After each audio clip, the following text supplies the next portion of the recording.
ഇപ്പോൾ മുസ്ലിം ലീഗിലെ PMA സലാം general secretary മാധ്യമങ്ങളെ കാണുന്നു. അതിന്റെ തത്സമയം ഏതെങ്കിലും ഒരു വ്യക്തി പറഞ്ഞുകൊണ്ട് അതെങ്ങനെ തീരുമാനമാവുക? AP സമസ്തയുടെയും EK സമസ്തയുടെയും ഒക്കെ നേതാക്കൾ മുസ്ലിം മതസംഘടനാ യോഗത്തിൽ സംബന്ധിച്ചിരുന്നു. അവരെ ഇരുത്തിയിട്ടാണ് പത്രസമ്മേളനം നടത്തിയത്. അവരും പത്രസമ്മേളനത്തിൽ സംസാരിച്ചിട്ടുണ്ട്. അതാണ് ഞങ്ങളുടെ മൊത്തം തീരുമാനം. അതിലെല്ലാ സംഘടനകളും ഉണ്ട്. അത് അവരോടല്ല ചോദിക്കേണ്ടത്. നിങ്ങൾക്ക് എന്താ മനസ്സിലാകുന്നത്? ഞാനെങ്ങനെ പറയാ? അല്ല, അത് അവരോട് ചോദിച്ചാൽ അവർ പറഞ്ഞുതരും, കൃത്യമായി പറഞ്ഞുതരും.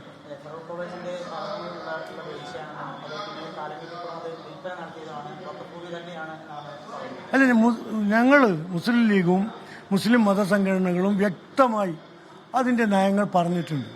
ഇനി അതിൻ്റെ ഓരോ കാര്യങ്ങളും എങ്ങനെ പറഞ്ഞു, ഇവരിങ്ങനെ പറഞ്ഞു എന്നുള്ളത് കൊണ്ട് ഞങ്ങളുടെ അഭിപ്രായം മാറില്ല.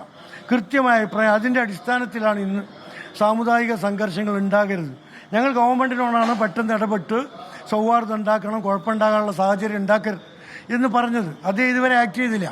അതുകൊണ്ട് ഞങ്ങൾ തന്നെ ആക്ട് ചെയ്തു.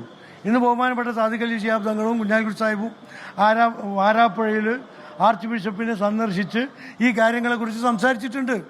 അത് രമ്യതയിൽ എത്തിക്കാൻ ഞങ്ങൾക്ക് സാധിക്കും. അവർക്ക് സാമുദായിക സംഘർഷം ഉണ്ടാക്കി അവരുടെ രാഷ്ട്രീയ അജണ്ട നടപ്പാക്കണം. അവർക്ക് രാഷ്ട്രീയമായി നിലനിൽക്കണം. അതിന് സാമുദായിക അജണ്ട സംഘർഷം മാത്രമാണ് അജണ്ട. പാലക്കാടും മുഖ്യമന്ത്രിയുടെ പ്രചാരണത്തിനൊക്കെ കിട്ടിയ ജനപിന്തുണ അദ്ദേഹം ദർശിച്ചതാണ്. ഇത്രയും ശുഷ്കമായ ജനക്കൂട്ടം മുഖ്യമന്ത്രിയുടെ പ്രസംഗത്തിന് മാത്രമേ പാലക്കാട്ടുമൊക്കെ ഉണ്ടായിട്ടുള്ളൂ.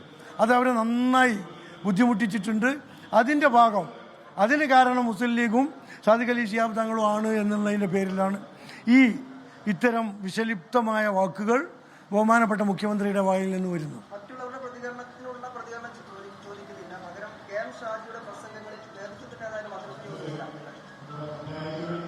KM ഷാജി മുസ്ലിം ലീഗിന്റെ നയങ്ങൾക്കെതിരായിട്ടൊന്നും പറഞ്ഞതായിട്ട് ഞാൻ അറിഞ്ഞിട്ടില്ല.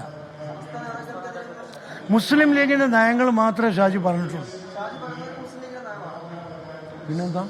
മുസ്ലിം ലീഗിന്റെ നയം അല്ലാത്തൊരു നയം മുസ്ലിം ലീഗിന്റെ സംസ്ഥാന സെക്രട്ടറി പറയുമോ? ഈ പാർട്ടിയെ കുറിച്ച് നിങ്ങൾക്കൊരു ചുക്ക് പറഞ്ഞൂടാ. മുസ്ലിം ലീഗ് ജനറൽ സെക്രട്ടറി PMA സലാം സംസാരിക്കുകയായിരുന്നു.